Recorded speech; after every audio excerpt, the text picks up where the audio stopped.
Welcome back to Cure for the Common Game. Today we're going to be talking about Shalai and how she is strictly better than Ivory Mask. Well, I say that, but Ivory Mask is an enchantment. It's hard to get rid of. Anyway, long time ago, we would spend 4 mana, we get an enchantment, and all it said is, you have Shroud. Man, this is way better. You get a free 3/4 flying body, which arguably it is easier to get rid of because, you know, it's a creature and creatures die. However, it is your commander, so you can totally recast it.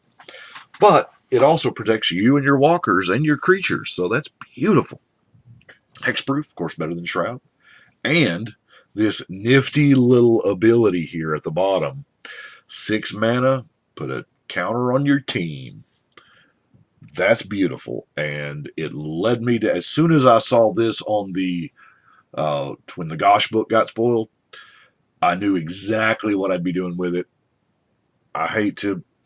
It's Celestia Elves, you know. So, the only thing I'm missing, I am missing a Priest of Titanium, but outside of that, we're going to play her quick, and we're going to abuse that ability at the bottom. So let's get to it. First off, let's look at a little bit of ramp. Not like we need ramp, but I've got a little bit. I have a pair of the diamonds. We have the border post. Now, rampant growth, harrow, and cultivate are more than likely going to go get some planes, or a plane. We have, we're weighted heavily green, obviously, because, I mean, we're elves. But heavy green. Broken Bond, that should be in the removal stack, but yeah, I guess you can drop a land, so maybe it belongs there. Mirari's Wake, it's going to pump your team and double your mana. So, and, you know, if this ain't the perfect case for Zendikar Resurgent, I don't know what is. You're doubling your mana and you're casting creatures to drawing cards, and that's what we're doing because we're playing elves. So let's look at some elves. Starting with our quick. Glad to have Llanowar Elves back. I mean, of course, for us, he never left, but I was excited in the prospect of him being back as standard, but it doesn't matter now, does it? He just dies. Anyway, Elvish Mystic, Finhorn Elves, and Bullreel Druid, all 1 mana dorks. I mean, you can start, and I mean, this deck can really get out of hand. Now we have the Frontier Guide, which is just gonna go get some lands. Now, Nettle Sentinel, I didn't intentionally build any combos. Well, maybe I did a couple, but Nettle Sentinel is pretty combo-tastic. Just don't, I didn't. If it happens, it happens. You know, a lot of times we build these decks and you don't realize the amount of synergy that you have till you start playing it, and you just, that light bulb goes off and you have the, what do they call it, the level up moment. Druid of the Cow, not too special, 2 mana. You know, getting a mana. Well Wisher, I figured why not. It's an elf body, which matters. Elvish Vanguard. He's gonna, you know, he's an elf and he gets counters, so we're kind of on theme here. Yes, what is this? Doubling Season would be amazing in this deck. Yes, it would, but you know, currently I own 2 and they're taken. So I don't know. Maybe next week when Battle Bond comes out. Or wait, no, that's this week. That's in like 2 days. Huh. I guess probably by the time you are seeing this, Battle Bond will be out. I don't know. Devoted Druid, there again, kind of a combo piece. We're not running black, so we can't do the brokenness. Presence of Gond. I guess that could be really good on the Nettle. Now, while not an elf, Wirewood Pride is pretty much an elf spell, the same as Elvish Guidance, because, you know, to get that mana. Got to get that mana. Jiraga Warcaller works so good with the general because, I mean, you just, it's like you can pay the multi-kicker later. You know, you pay 4 or 5 or 7, comes in with some counters, and then you just keep adding counters, and the counters that you add to him affect all your other elves, and it affects. Oh, it's so good. Thorn-Wheeled Archer. Love that Death Touch and Reach. Queer and Elves. Hey, we have a dual land elf.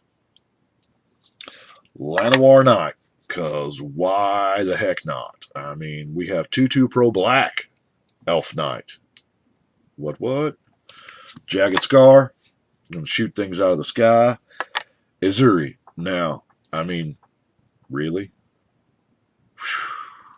What were they thinking when they made this card? I love it, but what were they thinking?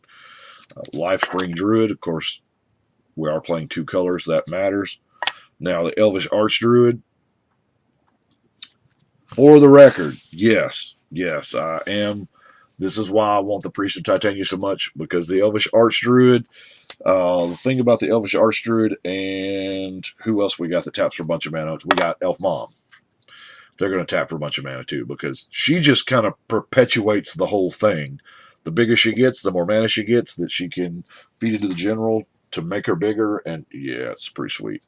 Especially if you've got something dumb like the Umber Mantle, because you enter into combat and in response take infinite damage. Yeah, it's dumb, and I think I only have one or no. I think this may be my last Umber Mantle I have left. So Umber Mantle shenanigans are probably gone now, because this card used to be cheap and it's not really cheap anymore. I guess somebody on YouTube's talking about it a lot. I don't know. Imperious Perfect. We're making babies and making elves bigger. Timberwatch Elf, because, you know, hey. Viridian Shamans, removal. Llanowar Mentor's going to turn all those unwanted forests that you keep drawing into Llanowar Elves. Not bad. Scattershot Archer. What am I really scared of here? Am I that scared of Pegasus? I don't know. Elves are buy one, get one free. That's kind of neat. Dwayne, let's gain some life. And, help the team. Ivy Lane Denizen. Huh. That's pretty good. Especially if you got the Warcaller out. Now, I am running Run Packmaster, which there's so much text, it's starting to get fuzzy. And, of course, the Gilt Leaf Archdruid. Funny note, all elves, or I ain't going to say all because I'm sure there's an exception to the rule, elves that tap for mana are generally druids.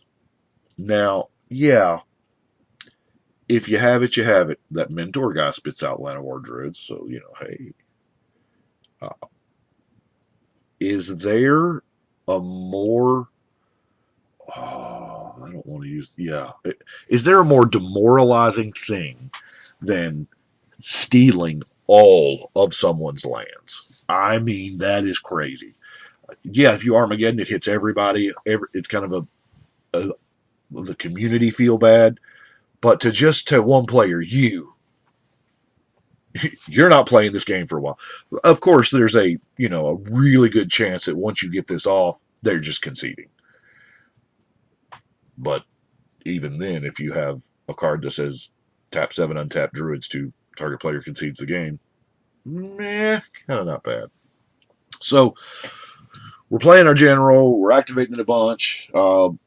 Let's look at some of our crazy removal here. I do have Acidic Slime in there as removal because, let's face it, that's what he is. He's not part of our tribe, if you will.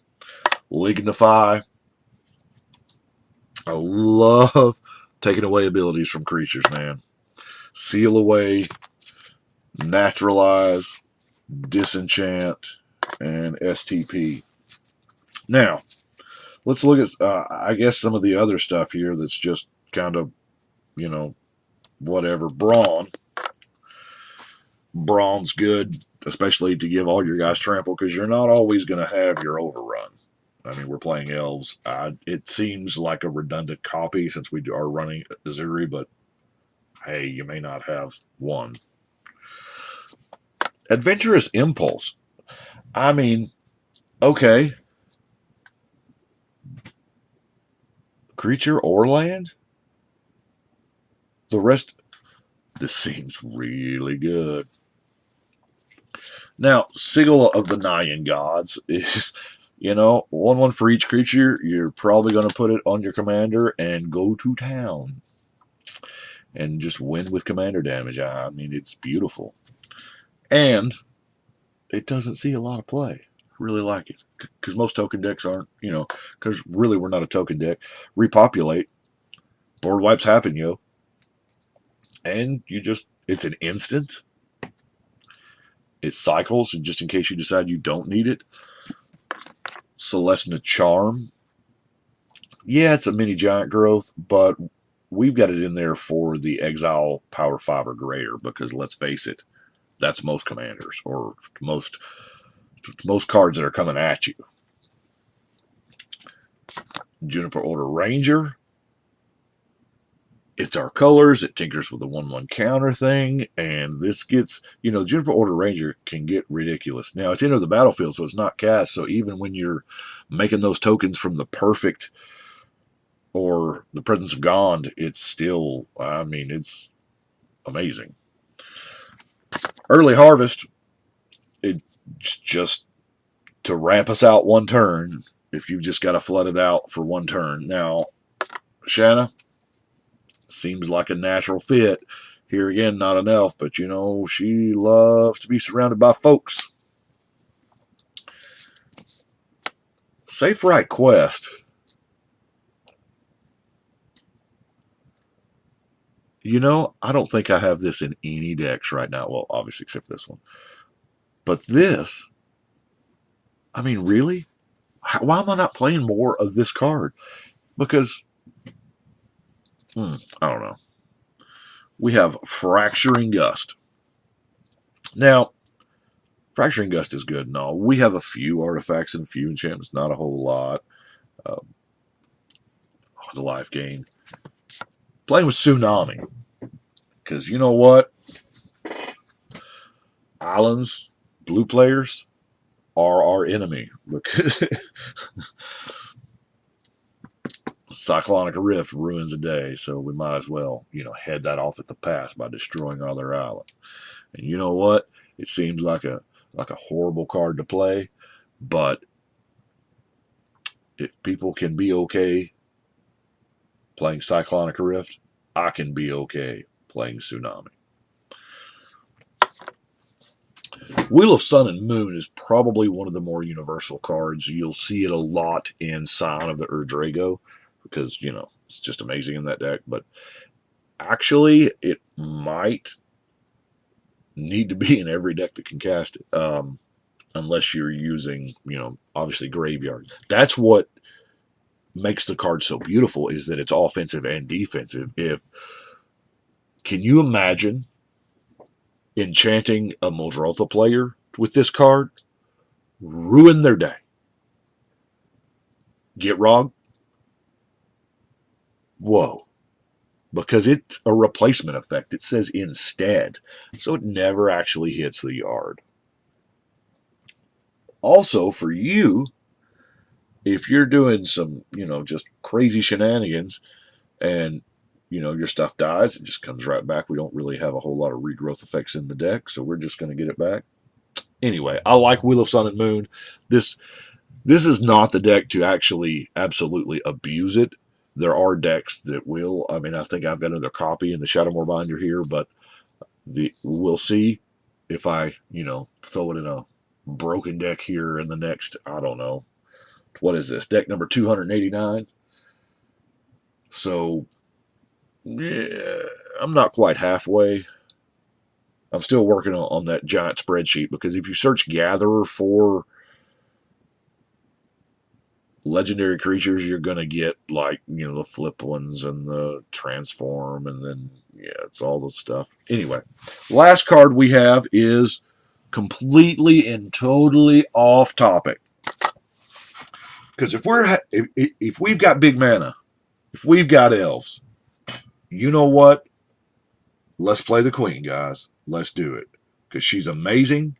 And if you can ramp her out quick, start putting counters on her, there's no reason to not to. The only downside to a Chroma in this deck is 3 specific white. And by the time that we're ready to think about her, we've probably got that nailed down. Anyway, that's what I've got for Shalai.